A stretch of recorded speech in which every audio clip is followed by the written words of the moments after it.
Individuals in whom the circulatory system, heart, arteries and blood vessels, and the respiratory system, lungs, nose, and chest, are more highly developed than any other systems, have been named the Thoracics.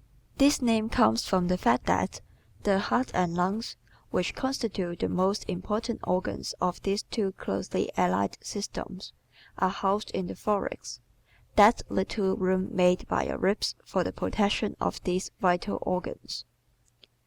Physical resilience, a general elasticity of structure, a suggestion of sinews and physical resilience characterize this type. The florid-faced, high-chested individual. What is known as a red face, when accompanied by a high chest, always signifies large thoracic tendencies. The high color which in an adult comes and goes is a sure indication of a well-developed circulatory system, since high color is caused by the rapid pumping of blood to the tiny blood vessels of the face. People with little blood, weak hearts or deficient circulation are not florid and must be much overheated or excited to show vivid color in their cheeks, betray their feelings. On the other hand, the slightest displeasure, enjoyment, surprise, or exertion brings the blood rushing to the face and neck of him who has a large, well-developed blood system. How many times you have heard such a one say, "I am so embarrassed, I flush at every little thing. How I envy the rest of you who come in from a long walk looking so cool." The man of great chest expansion. The largest part of this man's body is around the chest. See Chart 3. His chest is high for the reason that he has larger lungs than the average. Advantages of a high chest. The man of unusual chest expansion has one great physical asset. The person who breathes deeply has a decided advantage over the man who breathes deficiently. The lungs form the bellows or air supply for the body's engine, the heart, and with a deficient supply of air, the heart does deficient work. Efficient breathing is easy only to the man of large lungs, and only the high-chested have large lungs. Long-waisted people. A long waist is another thoracic sign, for it is a natural result of the extra houseroom required by the large lungs and heart. It is easily detected in both men and women. If you are a close observer, you have noticed that some people appear to have a waistline much lower than others, that the belt line dividing the upper part of the body from the lower is proportionately much nearer to the floor in some than in others of the same height. Passing of the warp's waist. The strict up and down lines of today's woman and the flimsy shoulder-to-heel garments she wears have obliterated her waistline. But you will recall how differently the old warp's waist fashions of a score of years ago betrayed the secrets of the short and long waist. The 18-inch belt, of which we were so falsely proud in 1900, told unmistakable facts about milady's thoracic development. Belt versus suspenders.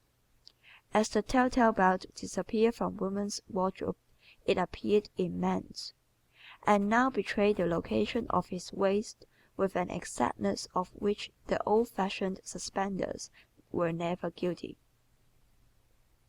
To test yourself. If you are a man and have difficulty in getting ready-made coats long enough for you, that is certain proof that you have decided thoracic tendencies. If you are a woman who has to forgo many a pretty gown because it is not long enough in the waist, the same is true of you. In women, this long waist and high chest give the appearance of small hips and of shoulders a little broader than the average. In men, it gives that strict, soldier-like bearing which makes this type of man admired and gazed after as he strides down the street. The pure thoracic head. A high head is a significant characteristic of the typical thoracics. The Anglo-Saxons tend to have this head, and, more than any other races, exhibit thoracic qualities as racial characteristics. This is considered the handsomest head known. Certainly, it lends the appearance of nobility and intelligence. It is not wide, looked at from the front or back, but inclines to be slightly narrower for its height than the Alimentive head. The kite-shaped face. A face widest through the cheekbones and tapering slightly up the sides of the forehead and downward to the jawbones is the face of the pure Thoracic. This must not be mistaken for the pointed chin nor the pointed head, but is merely a sloping of the face upward and downward from the cheekbones, as a result of the unusual width of the nose section. His well-developed nose. The nose section is also high and wide because the typical Thoracic has a nose that is well developed. This is shown not only by its length but by its high bridge. The cause for the width and length of this section is obvious. The nose constitutes the entrance and exit departments of the breathing system. Large lung capacity necessitates a large chamber for the intake and expulsion of air. Signs of good lungs. Whenever you see a man whose face is wide through the cheekbones, with a long high-bridged open nostril nose, you see a man of good lung capacity and of quick physical energy. When you see anyone with pinched nostril, a face that is narrow through the cheekbones with a low or sway back nose, you see a man whose lung capacity is deficient. Such a person invariably expends his physical energy more slowly. Freckles, being due to the same causes as wet hair and high color, are further indication of thoracic tendencies, though you may belong to this type with or without them. The typical thoracic hand. The pointed hand is the hand of the pure thoracic. Note the extreme length of the second finger and the pointed effect of this hand when all the fingers are laid together. Any person with a pointed hand such as this has good thoracic development, whether it occupies first place in his makeup or not. The fingers of the Thoracic are also inclined to be more thin-skinned than those of other types. One may be predominantly Thoracic without these elements, but they are indication of the extreme Thoracic type. Naturally, the hand of the extreme Thoracic is more pink than the average. The beautiful foot. The Thoracic tends to have more narrow, high-arched feet than other types. As a result, this type makes the majority of the beautifully short. The man of energetic movements. A hair-trigger nimbleness goes with this type. He is always posed ready to strike. All Thoracics use their hands, arms, wrists, limbs, and feet alertly and energetically. They open doors, handle implements, and all kinds of hand instruments with little blundering. Also, their movements are more graceful than those of other types. The Thoracic walk. The springy step must have been invented to describe the walk of the Thoracic. No matter how hurried, his walk has more grace than the walk of other types. He does not stumble, and it is seldom that a Thoracic steps on the chain of his partner's groin. The graceful sitter. The way you sit tells a great deal about your nature. One of the first secrets it betrays is whether you are by nature graceful or ungainly. The person who sits gracefully, who seems to drop himself becomingly upon a chair and to arise from it with ease, is usually a Thoracic. The excess of energy sometimes gives them the appearance of fidgeting, but it is an easy, graceful fidget, and not as disturbing as that of other types. Keen eye and ear senses. Quick eye and keen ears are characteristics of the Thoracics.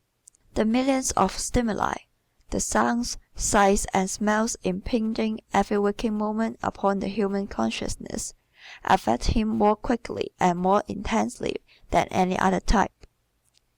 The acuteness of all our senses depends, to a far greater extent than we have hitherto supposed, upon proper heart and lung action.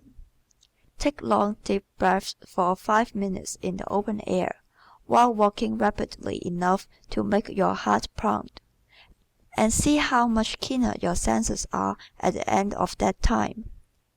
The Thoracic is chronically in this condition because his heart and lungs are going at top speed habitually and naturally all his life. Susceptible to heat, because bodily temperature varies according to the amount of blood and the rapidity of its circulation. This type is always warmer than others. He is extremely susceptible to heat, suffers keenly in warm rooms or warm weather, and wears fewer wraps in winter. The majority of the bathers at the beaches in summer are largely of this type. The high-strung, nerves as stout as a violin string due to his acute physical senses and his thin sensitive skin, plus his instantaneous quickness, make the Thoracic what is known as high-strung. The most temperamental, because he is keyed to high C by nature, the Thoracic has more of that quality called temperament than any other type. The wag who said that temperament was mostly temper might have reversed it and still have been right. For temper is largely a matter of temperament. Since the Thoracic have more temperament, it follows naturally that they have more temper, or rather that they show it oftener, just as they show their delightful qualities oftener. A continuous performance. This type, consciously and unconsciously, is a continuous performance.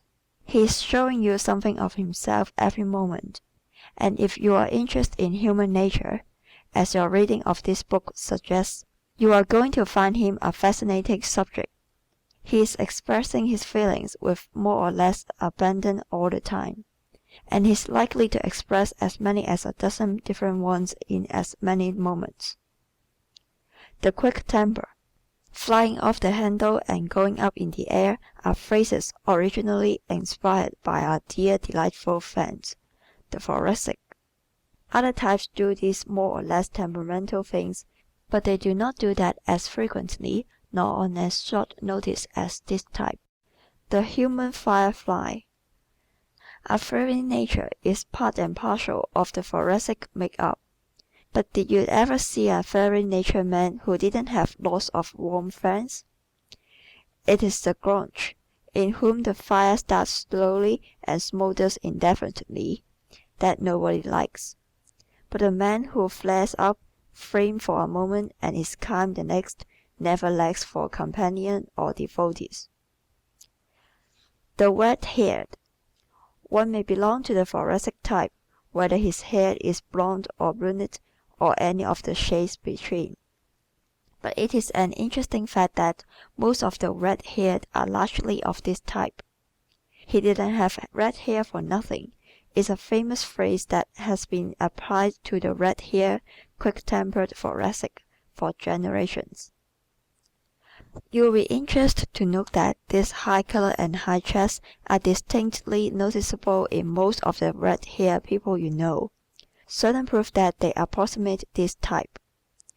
As you walk down the street tomorrow, look at the people ahead of you, and when you find a red-haired, notice how much more red his neck is than the necks of the people walking beside him. This flushed skin almost always accompanies red hair, showing that most red-haired people belong to this type. The flash in the pan. The red-haired man's temper usually expends itself instantly. His red-hot fierceness is over in a moment. But for every enemy he has two friends. Friends who like his flame, even though in constant danger from it themselves. Whereas the Alimentive avoids you if he disagrees with you, the Thoracic likes to tell you in a few hot words just what he thinks of you. But the chances are that he will be so completely over it by lunchtime that he will invite you out with him. Desire for approbation. To be admired and a wee bit envied are desires dear to the heart of this type. Everybody, to a larger or lesser degree, desire these things, but to no other type do they mean so much to this one. We know this because no other type, in any such numbers, takes the trouble or makes the sacrifice necessary to bring them about. S indicate desires.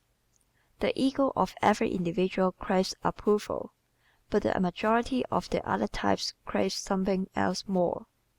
The particular something in each case depending upon the type to which the individual belongs. You can always tell what any individual wants most by what he does. The man who thinks he wants a thing or wishes he wants it talks about getting it, envies those who has it, and plans to start doing something about it. But the man who really wants a thing goes after it, sacrifices his leisure, his pleasures, and sometimes loves himself and gets it. Shines in public life. The limelight appeals more to this type than to others, because it goes further toward gratifying his desire for approbation.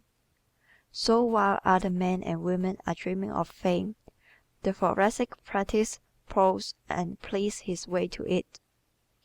The personal agitation of friends and of the multitude is the breath of life to him.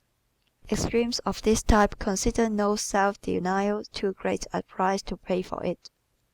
Many on the stage. The stage in all its forms is as natural a field to the Thoracic as salesmanship is to the Alimentive. The pleas of fond papas and fearsome mamas are usually ineffective with this type of boy or girl when he sets his heart on a career before the footlights or in the movies. Whether they achieve it or not will depend on other and chiefly mental traits in each individual's make-up.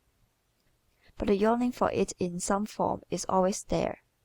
So the managers' waiting rooms are always crowded with people of this type. It is this intensity of desire which has goaded and inspired most stage artists on to success in their chosen fields. Put yourself in his place. To be able to put one's self in the role of another, to feel as he feels, to be so keenly sensitive to his situation and psychology that one almost becomes that person for the time being, is the heart and soul of acting. The Thoracic has this sensitiveness naturally. After long study and acquaintance, you may be able to put yourself in the place of a few friends. The Thoracic does this instantly and automatically. Tendency, not toil, makes fame. Those who have succeeded to fame in any given line are wont to proclaim hard work is the secret of success, and to take great credit unto themselves for the labor they have expended on their own. It is true of course that all success entails hard work, but the man or woman sufficiently gifted to rise to the heights gets from that gift such a strong inward urge towards its expression that what he does in that direction is not work to him. The long hours, concentration, and study devoted to it are more pleasurable than painful to him. He chooses such activities voluntarily. Nature the real artist. Nothing can rightly be called work which one does out of sheer preference. Work never made an actress and work never made a singer, where innate talent for these arts was lacking. Nature, the true maker of every famous name, bestowed 90%, and man, if he hustle, can provide the other very necessary 10.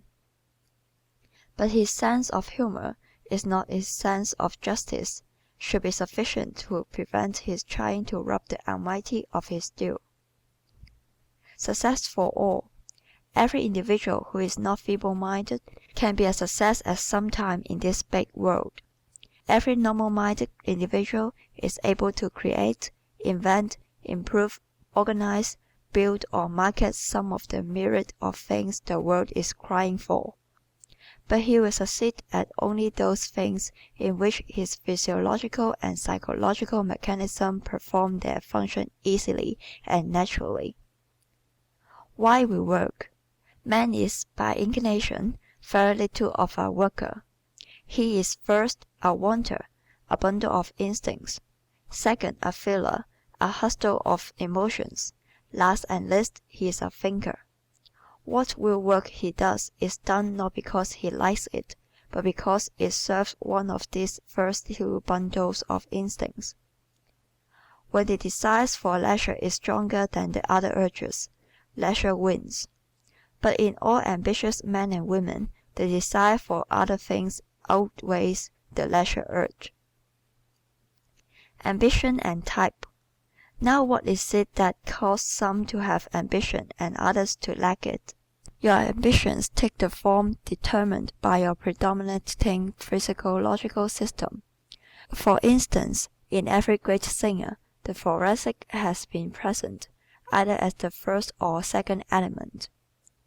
The effect of the physical upon our talents is no more marked anywhere than here, for it is his unusual lung power, his high chest, the sounding box in his nose section, and his superior vocal cords that makes the real foundation of every singer's fame. These physiological conditions are found in extreme degree only in persons of thoracic tendencies. It was the great lung power of Caruso that made him a great singer. It was his remarkable heart power that brought him through an illness in February 1921, when every newspaper in the world carried on its front page the positive statement that he could not live another day. That he lived for 6 months afterward was due chiefly to his remarkable heart. The nature resulting from a large heart and large lungs is one distinctly different from all others. In short, the thoracic nature. The best dressed. The best dressed man and the best dressed woman in your town belong predominantly to this type. This is no accident. The thoracic, being possessed of acute eye senses, are more sensitive to color and line than any other type. These are the foundation of style and artistic grooming. Clothes can unmake the man. Being desirous of the approval of others and realizing that though clothes do not make the man, they can unmake him, this type looks to his laurel on this point. Because clothes determine the first impression we make upon strangers, and because that impression is difficult to change, clothes are of vast importance in this maze of human relationships. The thoracic is more sensitive to the attitude of others because their attitude is more vital to his self-expression. He senses from childhood the bearing that clothes have for or against him in the opinion of others, and how they can aid him to express his personality. The glass of fashion. The thoracic therefore often becomes the glass of fashion and the mold of form. His consciousness of himself is so keen that, even when alone, he prefers those things in dress which are at once fine, fancy, and fashionable. Some types are indifferent to clothes, some ignorant of clothes, and some defiant in their clothes. But the thoracic always have the keen sense of fitness in the matter of apparel. Distinction in dress. The distinctive dresser is one who essays the extremely fashionable, the last moment touch. He is always a step or two ahead of the times. His ties, handbags, handkerchiefs, and stick pins are up to the minute. Such a man or woman invariably has a large thoracic development and is well repaid by the public for his pains. Dress the universal language. The public looks more eagerly than we suppose to changes in styles and fads. It gives, in spite of itself, instantaneous admiration of a sort to those who follow the dictates of fashion. This being one of the quickest roads to adulation, it is often utilized by this type. The newest in hair dressing. The latest thing in coiffures is always known by the thoracic woman, and because she is, more often than any other type, a beautiful woman, she can wear her hair in almost any style and find it becoming. So when puffs were the thing, this type of woman not only wore puffs, but the most extreme and numerous puffs. When the sticking to the face style was in vogue, She bought much bentonite and essayed the slickest and shiniest hair of all. When the ear bun raged, she changed those same paper-like curls overnight into veritable young sofa cushions. Always on dress parade, with intent to keep the spotlight on himself, the Thoracic is always on dress parade. He is vividly aware of himself. He knows what kind of picture he is making. He is seldom self-conscious in the sense of being timid. When he does happen to be timid, he suffers, by reason of his greater desire for approval, more acutely than any other type. Affectability his keynote.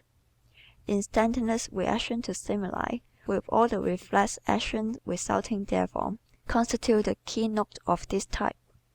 This makes an individual who is physiologically and psychologically affectable.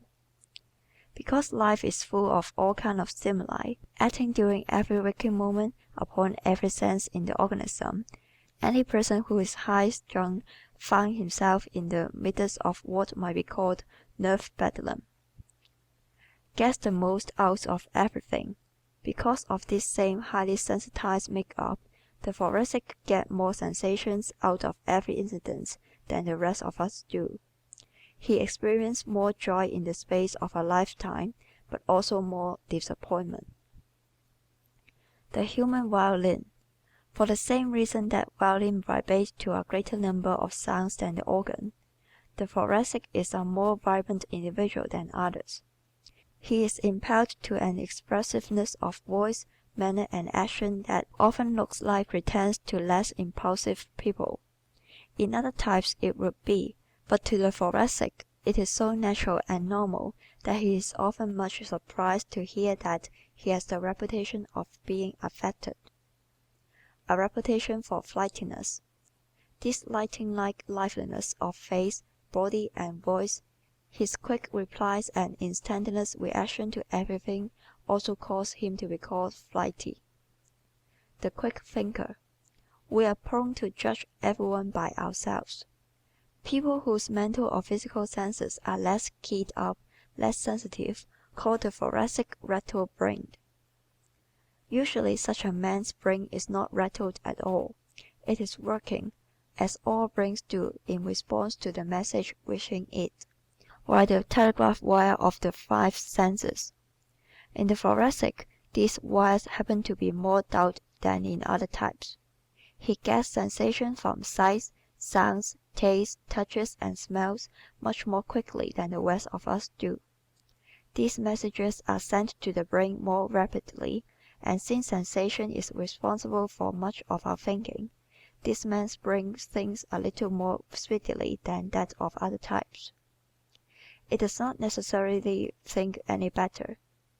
Often it does need slowing down, but compared to the thought power of some of the other types, the Thoracic's speed made up for much of his carelessness.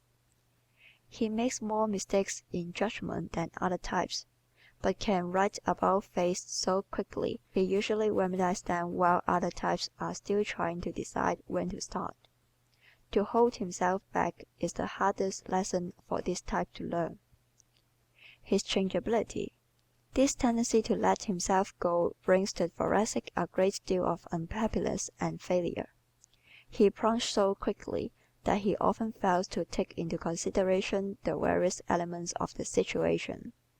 His physical senses tell him a thing should be done and rush him headlong into action that he knows are ill-advised the moment he has time to think them over.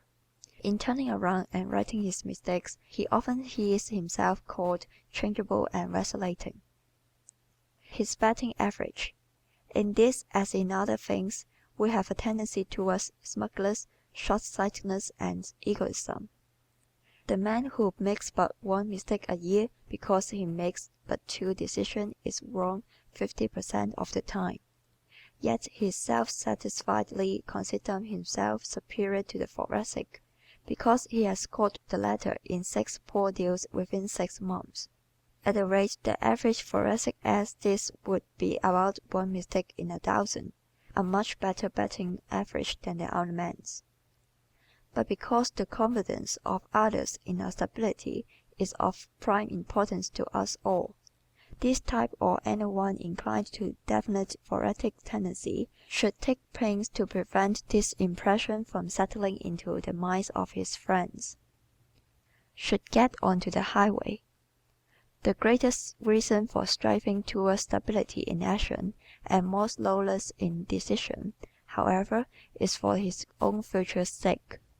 The man who is constantly making decisions and being compelled to alter them gets nowhere. He may have the best engine and the finest car in the world, but if he runs first down this bypath and then that, he will make little progress on the main highway. Should have an aim. An aim, a definite goal, is essential to the progress of any individual. It should be made with care and in keeping with one's personality, talents, training, education, environment, and experience, and having been made should be adhered to with the determination which does not permit little things to interfere with it. End of Section 5 of Chapter 2.